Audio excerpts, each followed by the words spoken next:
What's happening, party people? Hey, I wanted to touch base with you all on a couple of things. First of all, I am doing my best to respect my schedule. My schedule being people that I communicated with more than a year ago about connecting with y'all and helping y'all if y'all still need my help. So right now, I'm in Southern Cal, the LA area, hostage. If you don't know what hostage means, that means I started to do a job, in the middle of doing the job, or in the process of doing the job, realized we needed more parts to get the job done. Ordered parts, did express shipping, waiting on the parts to get here so I could finish the job. I just can't leave the guy's car torn apart in his driveway and go on down the road. That's not fair. I've done it before where somebody didn't have all their parts and I had a urgent personal need or responsibility that I had to move on. That guy's still angry with me. He's got his car there with all of his parts, but he blames me for getting halfway through the job, couldn't finish it because he didn't have the parts. Car was kind of apart when I got there with all these parts to put on. Anyway, I am trying to get done with the few people that I have in my queue. I said all that to say this. A couple things. One, I'm not adding more people to the queue. Now, since I'm hostage yesterday, today, probably part of tomorrow, there's somebody here that I'm going to help do something. Just going to take a couple of hours while I'm sitting here as a hostage. Other than that, I'm not adding people to the process of getting things done. I'm trying to keep this train moving. This train is moving. So, I'm in LA. I'm going to leave LA here in the next day or two. I'm going to go to San Diego. I got 2, maybe 3 people there to see, brief meetings. Then I'm going to Phoenix, Arizona. I'm going to stay in Phoenix probably 2 days. Go down to the Tucson area a day, maybe 2. Head back up to Vegas. Stay in Vegas 2-3 days. Finish a couple things there. And then I'm taking Lemonade back to Cincinnati. I'm probably going to stop through Albuquerque, get a few things out of storage, tow a trailer back into Cincinnati. Heck, I may skip that because I am so far behind. Get to Cincinnati. I have people in the eastern USA that's been waiting for their manual swaps for over a year. One guy's been without a car in New York for a while. I'm going to do those manual swaps in the East Coast. I'm going to finish up with a guy I have in Virginia, getting his car tuned. I'm going to take care of some stuff I got pressing, take care of some people in the Chicago area, and then I'm going to head back out west and head up towards the Seattle area, try to go back across the top of the country and meet the people that's in my schedule. I don't know how long it will take. If you want to know when I will be in your area, the answer is when I get done with the things I'm responsible or committed to do prior to that. There has been a couple of people that have already got their cars taken care of. 1 or 2 that's gotten rid of cars. Hey, I understand that. I'm not trying to hold anybody up on getting their cars fixed. By all means, my number one goal in what I do is post videos so that you can see the instructions and do the work yourself. However, if that's too challenging for you, if that's something that you really can't do or don't feel comfortable doing or can't afford to pay somebody else to do, and you have some other means of transportation that you could wait on me, I'm glad to come and help you with that. That's what I do. Thrilled to do it. However, it does take time, and yes, it does cost money for me to get around. In a lot of cases, at a minimum, I ask to be reimbursed for my expenses. Most of you guys that have me come to your location and do things, you pay for my lodging, help me with some of my meals and things, and then you pay me for the hours that I spend in fixing your vehicle. And if you need parts, you also pay for your parts. Usually, even in doing all that, you save 30-40% of what it would cost to have an independent mechanic do it, and probably 60-70% on what it would cost to have the dealer do it. So, it's still a good deal, even when you cover my costs.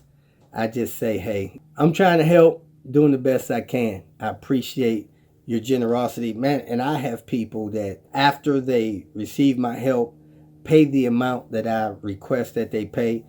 Some people tip me. Yes, I have a couple people that have surprised me. For instance, a gentleman told me he wanted to buy a car from me. He didn't have all the money for the car at the moment. I delivered the car. Now he's not half paid on the car, and he won't really respond or pay for the car. So now I got to try to track him down, get the car back, settle up with him, or just find some kind of attorney and process things that way. But, that's neither here nor there. Also, if you are out there and you are in need on a fixed income, disability, stuff like that, if you need help, I actually have some money set aside that I receive from the generous people in my Patreon account that I can help some people sometimes with those funds. There's a guy in Pennsylvania. We got him suspension parts. We ordered him a few things from IPD to help get his car where it would be safe for him to drive it. We had another lady not far from the Chicago area, helped her with people's funds that I received through Patreon to get her car back on the road so that she can have a vehicle. She was without a vehicle for a couple of years. So if you are a viewer or know someone that has a Volvo that needs help, I'm the Volvo guy for these older Volvos. And if I can do something to help you, I'll do it. We're here to help. I also wanted to take a moment to really express my gratitude for all of you people that are in my Patreon side. You guys that are in there are not in there because I'm offering anything special to you. Those people in the Patreon site are there just to help offset some financial costs I have. Help me financially, support me. I really appreciate that. Since I monetized my YouTube channel and have been doing things to give people information without restriction, showing them how to fix their cars, YouTube really has not been very profitable. I mean, if I had to live off of the funds I get through my YouTube channel, I'd be living a very modest life, which I try to do anyway. And there's been a couple times where they have cut the income just wham, unannounced, a surprise to me. I don't get a call or a email saying, hey, Robert, in 2 months, you're going to get a 30% cut in your YouTube funds. Be prepared. No, I just wait till my check hits the bank. I look at it and I look up like I've been robbed, So the people that are in that Patreon side, I really appreciate that because you guys make up the difference in the lack of funds that I get through the regular YouTube side. Now, I don't have a crew of people that are spicing up my videos. My videos are not very much entertainment. They're there mainly to be very helpful to people, and because of that, my channel has not exploded. I've been doing this for probably 12 years, and I've only had 1, maybe 2 videos that went semi-viral. It's just not a place of entertainment.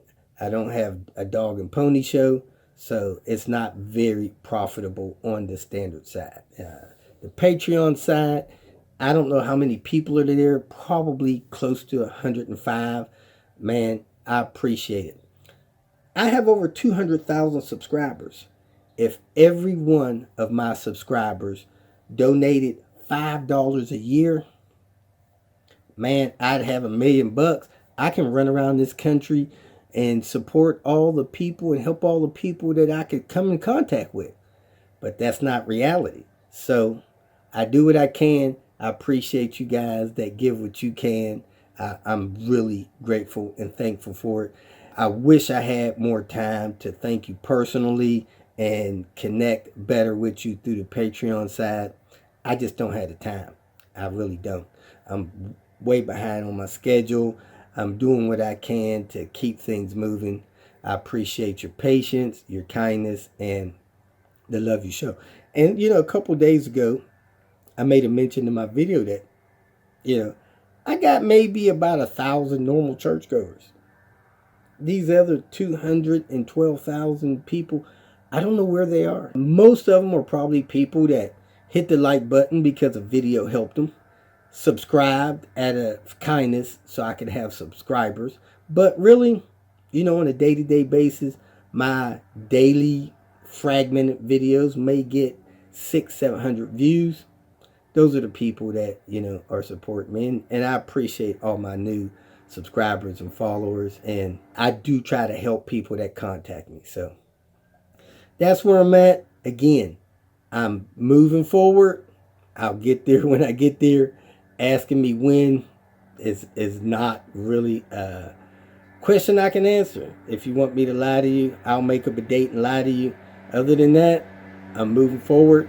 You could watch where I'm at, get a drift on that I'm having progress getting to you, but I can't give you a date. I don't know. It's just not even worth trying. So that's where I'm at. Hope you understand. Appreciate your time. Hope to see you all soon. That's in the schedule. And unfortunately, I'm probably not adding any more projects into the schedule until I get within 30 days of being done with the current schedule. So thanks for watching. Hope you enjoy today's clips. Welcome to Hanging Out with Robert. That's me. This video contains things that I encounter throughout the day. If for some reason I complete a task and you would like to see the details, you could click on the link in the description area below. This video also contains tips and tricks that I learned throughout the years. I plan on leaving this video accessible for about 30 days. After that, you can view it through my Patreon account. Thank you very much for watching. Picking up today where I left off yesterday. Pulled this strut out, swapping it over with the replacement strut. Put a new bump stop in. It's kind of easy getting a bump stop into the little bellow boot there. You tuck part of the bump stop into the boot and then you just twist it around and it pops on. Then you pop it into the top of the piece of metal there, then slide it over the strut, make sure it's pushed all the way down, then put the strut back together. Now that side, the spring seat was still in good shape from when I checked last time. This side, spring seat's fine up top, but it's starting to tear down the bottom. And when you have bad shocks, that happens. I've seen bad shocks tear brand new spring seats.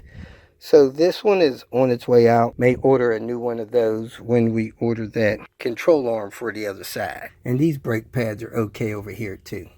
But we need brake line. Well, I am on what I call a work stoppage.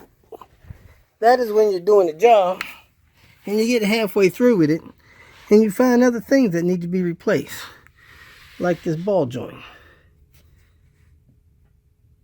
And the ball joint goes in and out 1/8 of an inch. It should barely move, let alone move around, bounce around like that. So this ball joint is worn out and almost dangerous. It's got so much movement in it. So I'm officially a hostage. I just ordered some more parts. I failed to order brake lines, but I'll get those next time. But I did order ball joints, another control arm, a spring seat, and I'm gonna go and have those parts shipped on a fast track. They should be here hopefully in 2 days and I can finish off this job. In the meantime, let me get something done on Panther. Panther has the notorious fuel leak when you fill it up with gas. which means that hose back there that goes up here to the vent is split. When I looked under there a couple days ago, that clamp was rusted, so I'm going to start spraying that with PB Blast, or should have started spraying it then. Hopefully, I can get that hose in and out without too much trouble. I don't have a drill, but they probably have one here. So I've got the car, the back of it anyway, emptied out, and I took these two panels loose, getting ready to pull those up and see if I could replace this hose real quick. I don't have drill bit and all that stuff to drill a hole in here, so I'll probably drop the tank a little bit if I have to. And I may have 2 gallons of gas in here, so that should not be a problem. But let me keep working here. I need to get this done and get this car loaded back up and organized in a better way. Here's the hose, and I cannot find the end of the clamp up here, so I'm going to go ahead and drop the tank a little bit. I might drop it the whole way, it doesn't matter. I got a floor jack, and I have everything I need to get the tank back up in there. So let me lower the tank a little bit, see if I get this hose off and on without breaking any clamps. Okay, so the clamp is rusted. The head of the screw is rusted. I'm gonna have to cut that clamp off. Let me go ahead and cut that clamp off and find the other one. Oh, good thing I have my little Milwaukee cutting tool. I'm gonna cut that clamp off real quick. I tried to get this clamp up top. No way to reach it. I'd have to drop the tank the whole way down, so I drilled my hole, and there it is, the head of the clamp. Let me see if it'll come loose. And here it is, folks, the hose. It had a little split on that end, which is not a big deal, but this is where it leaks from, the hole on this end. And it was just a small hole, and it was pretty fresh, and just a couple weeks. Let me get the new one on. Keep this train moving. The problem with this hose, like some of the other hoses, is this end is small. I don't know, maybe 3/8. This end is 1/2 inch. So when you got one end different size than the other end, you just can't go get a hose and patch it. You got to get the hose made for it. The Volvo way. I got the clamp and the hose twisted in a way to make it comfortable, so it's not got any torque on it. Now I'm going to put it on the other end and see if I can find a clamp to put it on. If not, I'll zip tie it for now. Found a small clamp, not the kind I like, but it'll be okay. I just won't over tighten it. It's got an 8mm, you know, standard worm clamp. I'm going to put that on the other end. There it is, folks, clamped on. Time to raise this tank, secure it.